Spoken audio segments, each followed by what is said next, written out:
Hello, welcome back to my channel Nishu Mavi law with me. और आज इस वीडियो में हम बात करने जा रहे हैं एक बहुत ही इंपॉर्टेंट सेक्शन के बारे में, that is section 125 of CrPC. हमने अक्सर अपनी जिंदगी में सुना है, मतलब मैंने तो बहुत बार सुना है कि केस चल रहा था और धारा 125 सीआरपीसी की लागू हो चुकी है। बल्कि सीआरपीसी कहने की भी जरूरत नहीं पड़ती, कहते हैं धारा 125 लागू हो गई और लोग समझ जाते हैं कि कौन सी 125।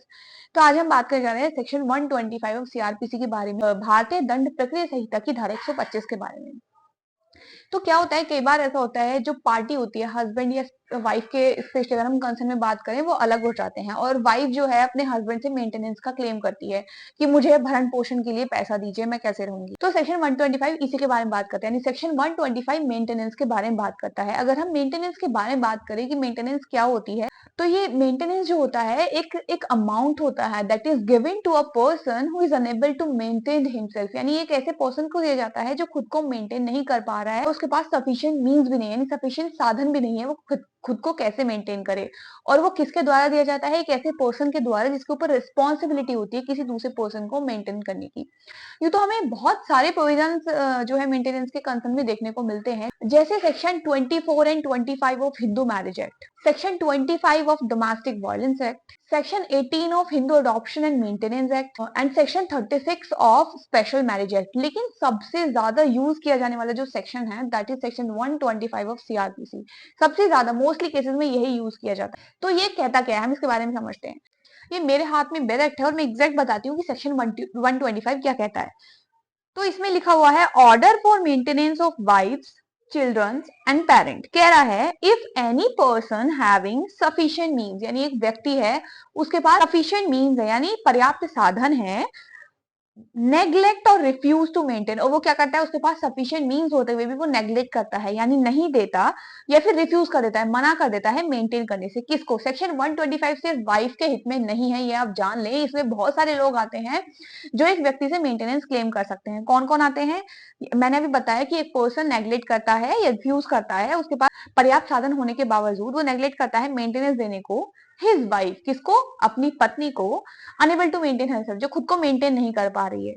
दूसरा, हिज लेजिटिमेट और इलेजिटिमेट माइनर चाइल्ड, अपने माइनर बच्चे को। माइनर कौन बच्चा? जो 18 साल से कम है, चाहे वो लेजिटिमेट हो या इलेजिटिमेट हो, मैरिड हो या नहीं हो।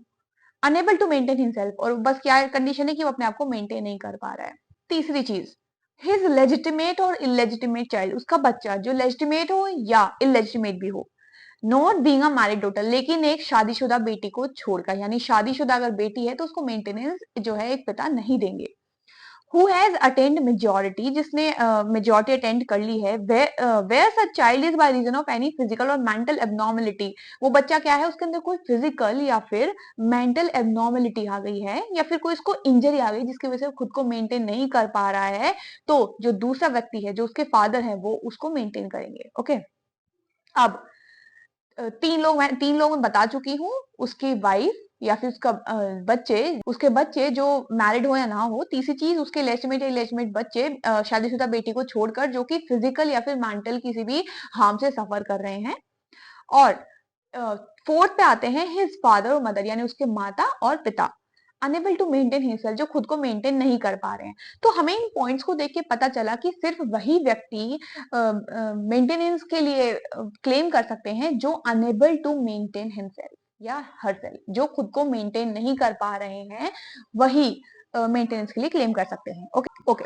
तो सबसे पहली बात कि जो मेंटेनेंस के ऑर्डर है वो कौन पास करते हैं, तो सेक्शन 125 ही कह रहा है कि जो magistrate of the first class होगा वो मेंटेनेंस के ऑर्डर पास करते हैं। वो सब देखते हैं कि क्या जिस बंदे ने केस डाला है, क्या उस पर्सन के पास सफिशिएंट मींस है, या वो ऐसे ही झूठ बोल के दूसरे व्यक्ति से मेंटेनेंस लेना चाहता है।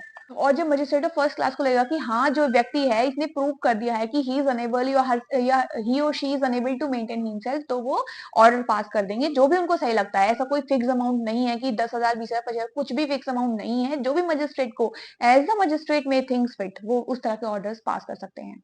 अब बात आती है कि एक एक पति है, उसने बोला कि मेरी पत्नी मुझसे मेंटेनेंस मांग रही है, लेकिन मैं इसी कंडीशन पर इसको मेंटेनेंस दूंगा अगर ये मेरे साथ रहेगी, और वाइफ मना कर देती है कि नहीं मैं तुम्हारे साथ नहीं जाऊंगी, तो क्या उसको मेंटेनेंस मिलेगी?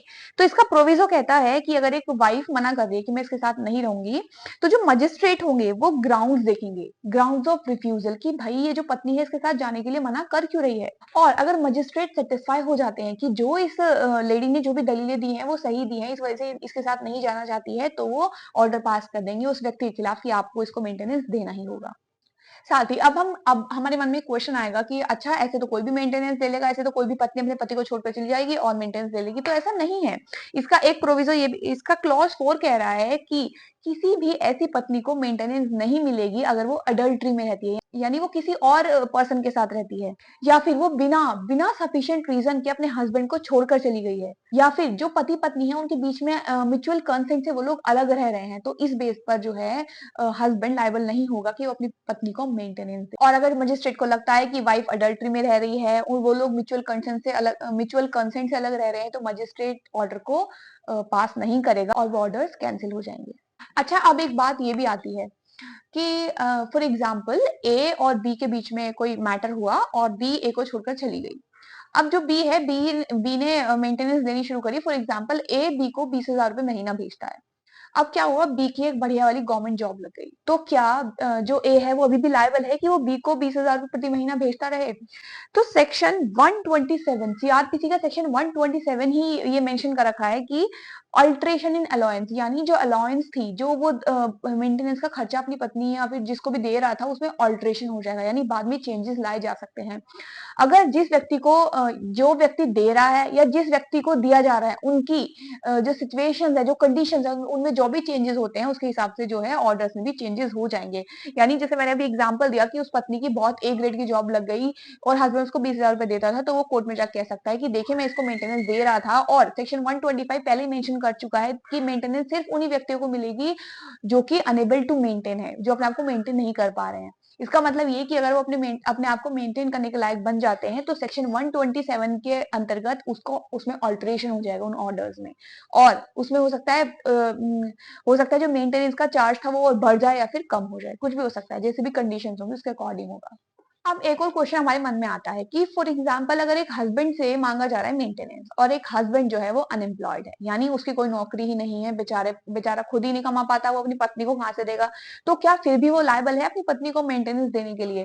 तो सुप्रीम कोर्ट ने हेल्ड किया था कि एक हस्बैंड की जॉब हो या ना हो, इससे कोई मतलब नहीं है, क्योंकि सेक्शन 125 की शुरुआत में ये मेंशन है कि उस पर्सन के पास अगर सफिशिएंट मीन्स है तो वो उस जो दूसरे पर्सन है उसको मेंटेन करने के लिए लायबल है। और सफिशिएंट मीन्स जो है वो एक वाइड टर्म है, उसमें सिर्फ नौकरी या सैलरी ही नहीं आती, उसमें और भी चीजें आती हैं। हो सकता है उस पर्सन के पास इतनी प्रॉपर्टी हो और उसकी खुद की जॉब ना हो तो भी वो मेंटेनेंस देने के लिए लायबल है। हो सकता है उसका इतना बड़ा बिजनेस हो तो फिर भी लायबल है। तो इसका मतलब है कि इसमें सिर्फ जॉब ही जरूरी नहीं है, उसकी और भी चीजें उसमें देखी जाएंगी, देखा जाएगा कि कि उसके पास सफिशिएंट मीन्स है या नहीं। एक बहुत ही रिसेंट केस है 2019 का, रीमा सलकन वर्सेस सुमेर सलकन। इसमें सुप्रीम कोर्ट ने ये हेल्ड किया था कि अगर एक हस्बैंड एबल बॉडीड है, यानी वो एकदम हट्टा खट्टा है, सही सलामत है, तो उसका ये ऑब्लिगेशन है कि वो अपनी वाइफ को मेंटेन करे, और ये उस वाइफ का राइट है कि वो अपने हस्बैंड से मेंटेनेंस क्लेम करे।